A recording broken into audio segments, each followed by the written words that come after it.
Thank you for joining us in today's session about partner insights.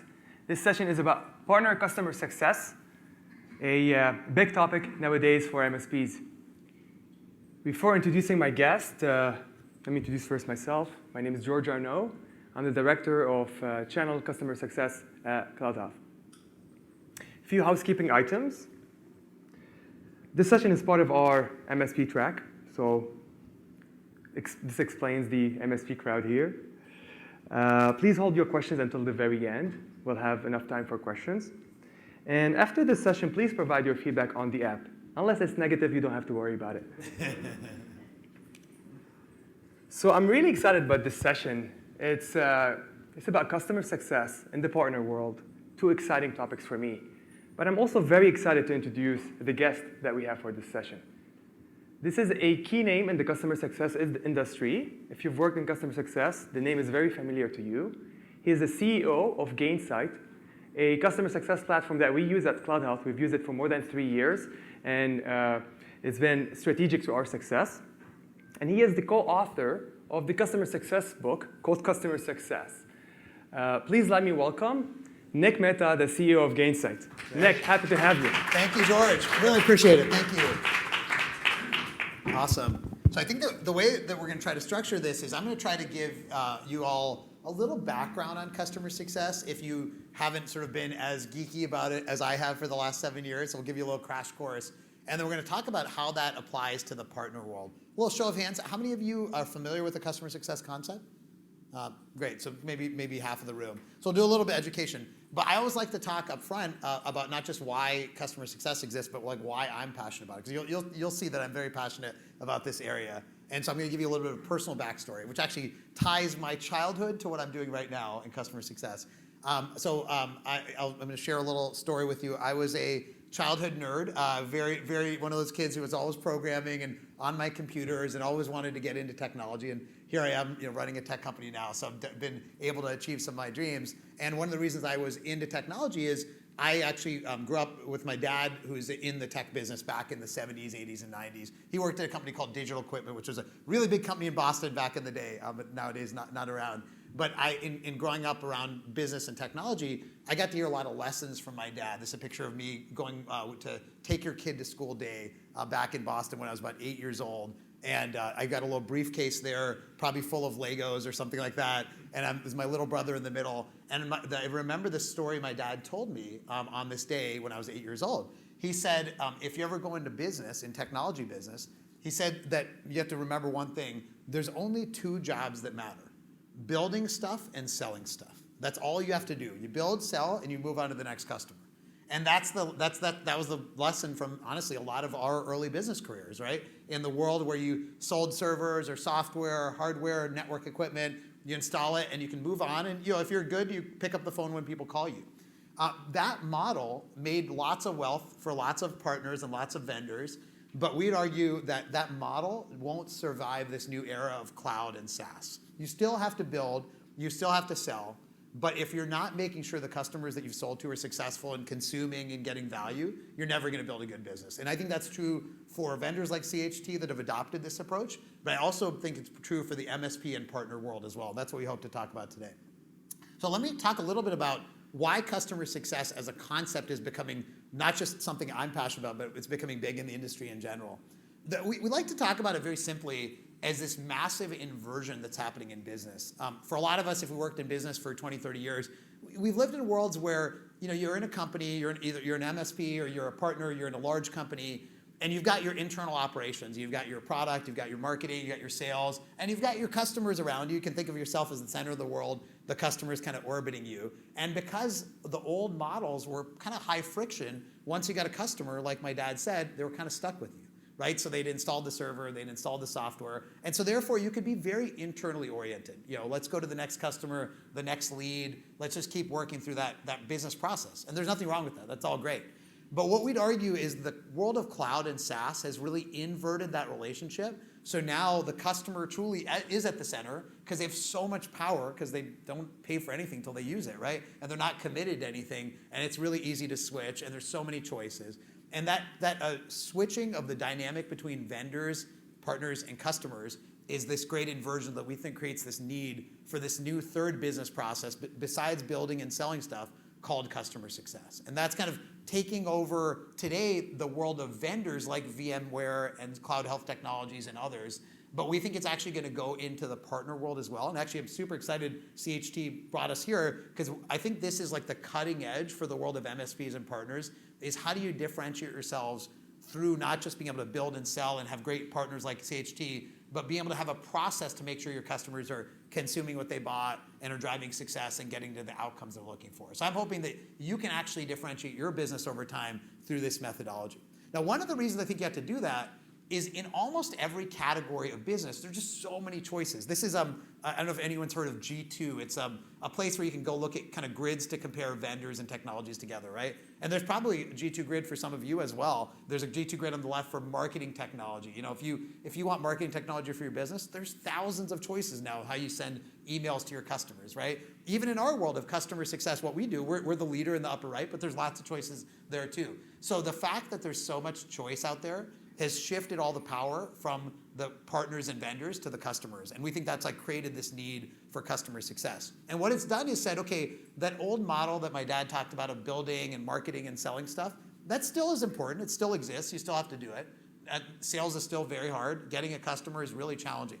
But that old model isn't enough. And kind of the new model that almost every cloud and SaaS company operates under, and I'd argue every partner is going to have to operate under, is this new life cycle, which is pretty simple. You have to land your customers, and then you've got to be able to make sure they're adopting what they bought, that they're staying with you, they expand over time, and they become advocates. Now, we've always done this. Like, it's not like in your careers you haven't tried to keep your customers, try to make them happy.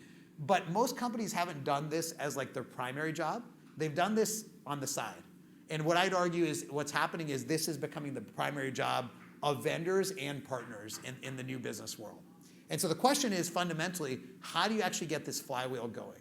What kind of people do you need in your organization? What kind of processes do you need? What kind of technology? And I think George and I are hoping to share some insights on how you make this happen. Now, within the world of vendors, what's happened is companies have created a job called Customer Success Manager. Now, again, how many of you in your partner in your organization have a Customer Success Manager title? Any folks here? So we've seen this a little bit in the MSP world as well. Not everyone's done it. Not all of you are big enough to be able to specialize like that. But in companies like VMware and Salesforce and CHT and IBM and Adobe, and I mean it go through every big company, every small company. They've created this job called CSM. And what's happening is a CSM, if you don't know the job, is after the sale, responsible for making sure that the customer is getting value, they're adopting what they bought, with a goal of getting them to stay with you and ideally expand over time. And this is kind of a new job in a lot of companies. According to LinkedIn, it's the third fastest growing job in the world because people are really trying to solve this new part of the life cycle. And it's a slightly different job because it's not so transactional, right? It's not just about what are you going to buy right now. It's actually really building a joint plan with the customer of how we're going to get you to your goals. You just implemented a new public cloud strategy with a bunch of applications with CHT helping to manage it. And you've got a set of strategic goals. How are we going to help you through those goals? In the old world, those goals were really the job of the customer, right? Like they had goals, but as vendors and partners, we had to worry about them a little bit, but it wasn't our job to make sure they happen. In the new world, if we don't make sure their outcomes, their goals happen, they're just not going to consume from us. They're not going to pay us, and we're not going to make any money, right? So it's like the economic accountability has shifted to us. Hence, this job has been created. So at Gainsight, we built software to help automate a lot of this, but what we've done is built a big community around customer success.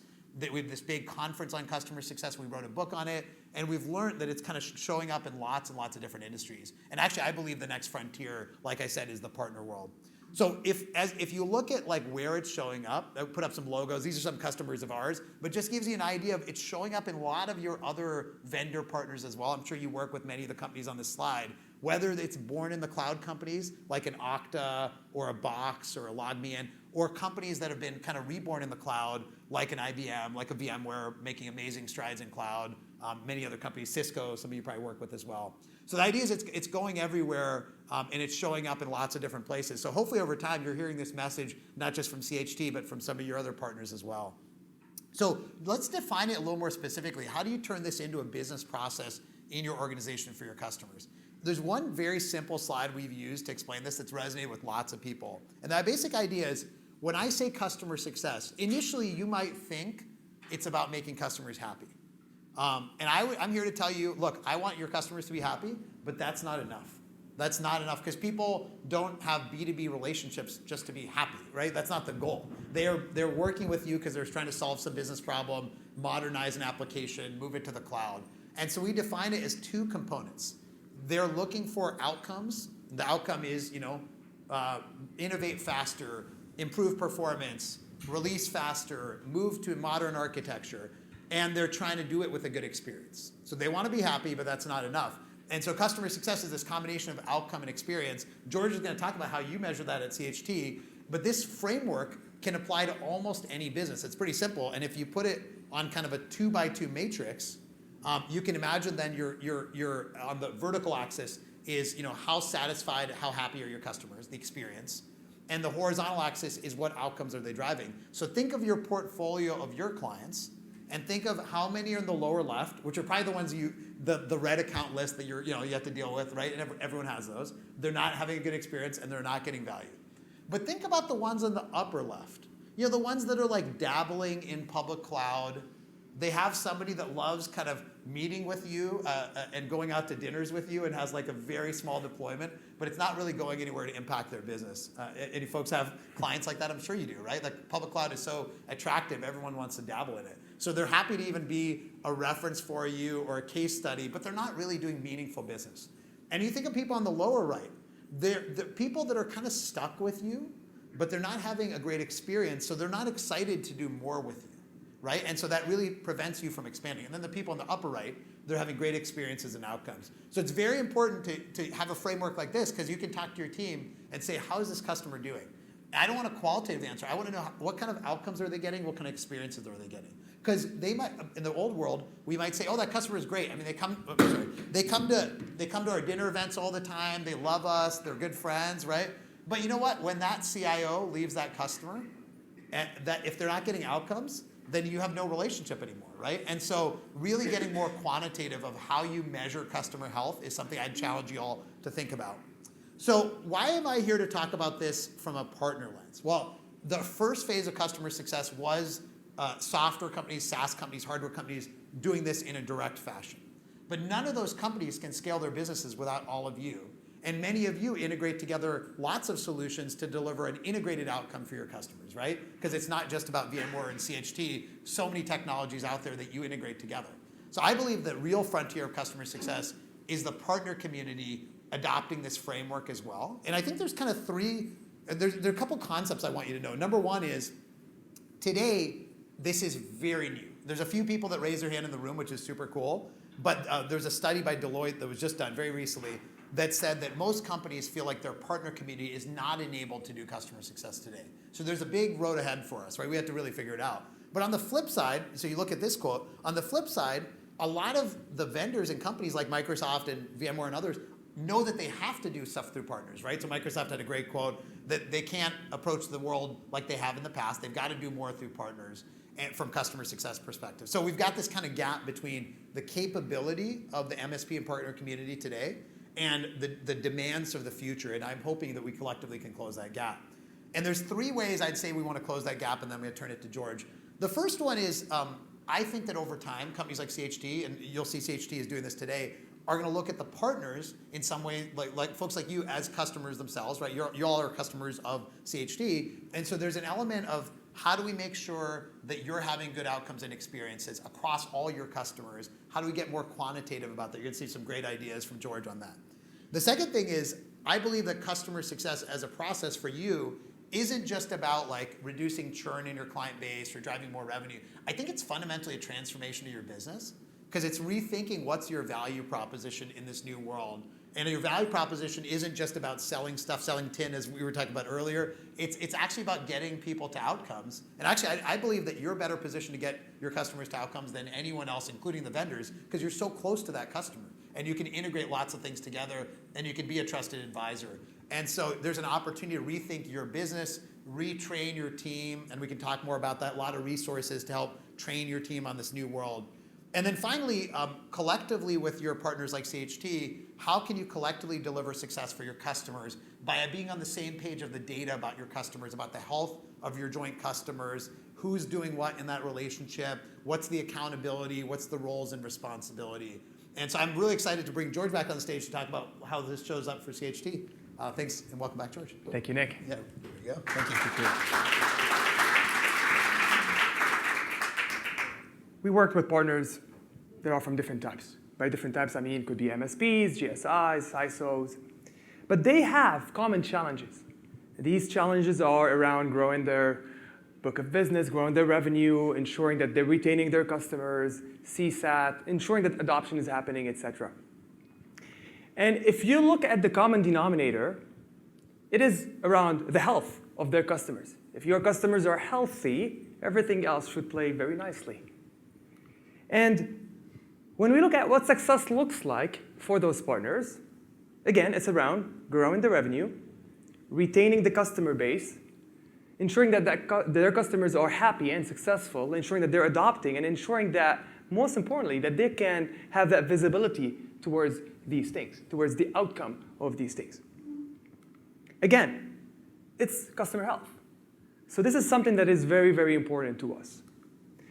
And taking a step back, when we at CloudHealth work with partners, especially the managed service providers, we're usually working with 3 different personas, 3 different teams. We're working with the sales team, a team that is selling a service, usually powered by CloudHealth, a product team that is building that service, and a service delivery team, or they call them CS teams sometimes. And these are the teams actually delivering that service and ensuring that it is being adopted. And the common question that we get is, well, who's in charge of customer success? Who is the ultimate person or team accountable for a customer that churns? Is it CS? Is it product? Is it sales? Sometimes the CSMs love to blame it on product, and sometimes product blames it back on missed expectations from sales. We've all seen that cycle, right? But who truly owns it? Well, at CloudHealth, we believe customer success is a company-wide initiative. No one team is responsible of customer success. But you need someone to be accountable when things go wrong. Who's going to fix it? So let me show you what we do today at CloudHealth with our direct customers. We believe customer health is the combination of 5 different areas, 5 different scorecards, where each scorecard has someone accountable for it. If all those scorecards are in a good shape, then the customer should be healthy. If the customer is healthy, the renewal should not be a problem. So the first thing we look at is the business scorecard, the business outcome, business relationship, and that is owned by the account manager. And we look at different metrics, their MRR growth, the number of executive business reviews we've done. Was there an exec involvement in that or not? Did the exec sponsor leave us a negative NPS score? These are the things that let us know if that scorecard is in a good shape or not. And if it's not, we know exactly who to go to. It's the account manager. Well, what about adoption? That's important. Well, for adoption, we have a technical account management team, equivalent to a CSM in most of the cases. And again, we look at different variables that are describing to us how adoption looks like. Platform stickiness, DAU over MAU, very familiar term for adoption. We look at trainings, we look at a healthy onboarding, things like that. And that tells us how that customer is doing in terms of adoption. Another scorecard that is also owned by the TAM is the implementation. How was the configuration of our platform? How did we configure them, and how many integrations we've set up? Our vision is multi-cloud, so were we able to set up multi-cloud integration with this customer? And again, this tells us how that customer is doing on the implementation side. Then you have the product sentiment scorecard. This is tied directly to any issues that could be a risk churn that are very product focused, enhancement requests that are strategic for us, or even defect time to resolution. Who is accountable for that? It's the product manager. And finally, you have the support scorecard, and that's tied to support SLAs around average response time and average resolution time, and even the CSAT of the support cards. And the accountable person is a support engineer. So if you think about it, we have 5 different scorecards clear roles and responsibilities on who's accountable for what, and we know exactly what to do if a customer is at risk. Even better, if all of them are green, or what for us means healthy, that customer is a potential for upsell. So let's think about the positive side of it. You know that your happy customers will buy more from you, will spend more from you, so go after them. And what's really interesting about this is that we've been using it for about a year now. It's based on about 20 metrics. Initially, we started with 50, and we've done statistical analysis to see is there correlation between these metrics and what we're seeing live, in real life with our customers. So we looked at statistical correlation between customers that are hugely successful and this data, or customers that have churned and the metrics we're collecting, and we scrapped all the ones that the statistical significance was not that great, and we ended up with about 20 metrics. So in other words, said differently, they're pretty damn accurate. And we've used them with our direct customers for about a year, and we said, well, what about partners? They have the same problem. And when we look at partners today, we look at things like, are those partners growing? Are they shrinking in terms of number of logos or even cloud spend? But then we started using those scorecards with our partners. And now we have visibility to how the customers of our partners, we call them channel customers, how those customers are doing and how healthy they are. And now we can consult with our partners. But that's one, not very scalable if we're going to be calling our partners every day to let them know about their customers that are at risk. And it probably is valuable to them, if you agree with me, that this is valuable data for them to see. So we decided, well, let's try sharing that data with our partners and see if it's valuable. So I'm pleased to announce Project PI. Project PI allows our partners to have visibility to how their business is doing. At a very high level, be able to see current customers, who have we added, who have we lost, and how does an addition of a customer improve my cloud spend, and how did it impact it negatively. But it also looks at the ultimate metric for partner success, which is the net retention. And what's really interesting about this is that it doesn't just give you a number, an absolute number about how you're doing. It really compares it with data coming from 7,000 customers that we have, and it benchmarks you against your peers. In other words, it looks at different vertical, like cloud spend or industry, and it tells you, Mr. Partner, this is how you're doing against your peers. So it's up to you to see if that's a good thing or not. Then low level, if you want to look at your customer base and how they're doing, you're able to see that. And you're able to see why they're healthy and why they're not healthy, and pinpoint it to that scorecard like I showed you earlier. And if you want to drill down and see why is, let's say, support scorecard, why is that one red? You're able to drill down into your specific customers, and based on data coming from different sources, like it could be Google Analytics, Zendesk, our platform, Salesforce, you get to see that. And in this example, I'm able to see that this partner, or this customer in particular, has a risky support scorecard because the average resolution time wasn't great, the average response time wasn't great, and they ended up leaving us a negative CSAT on those support tickets. Again, what do we do? Who's the person accountable? As the support manager, you can go and create a risk plan and execute against that. On the positive side, if this customer is all green and everything is healthy, then you probably should be working more with them and trying to upsell them because they're happy customers, that you should grow them. So this is the idea of Project PI.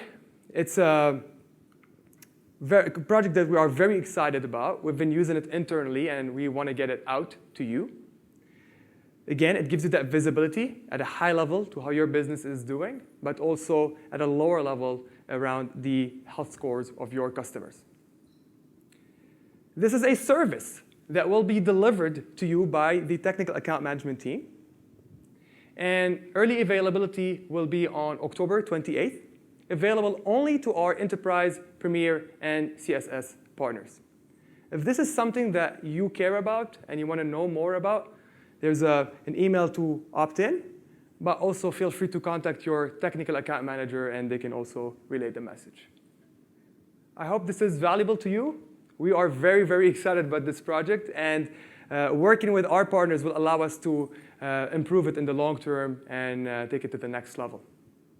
So with that being said, I want to make sure I leave enough time for you to ask me or Nick any questions about this. Thank you.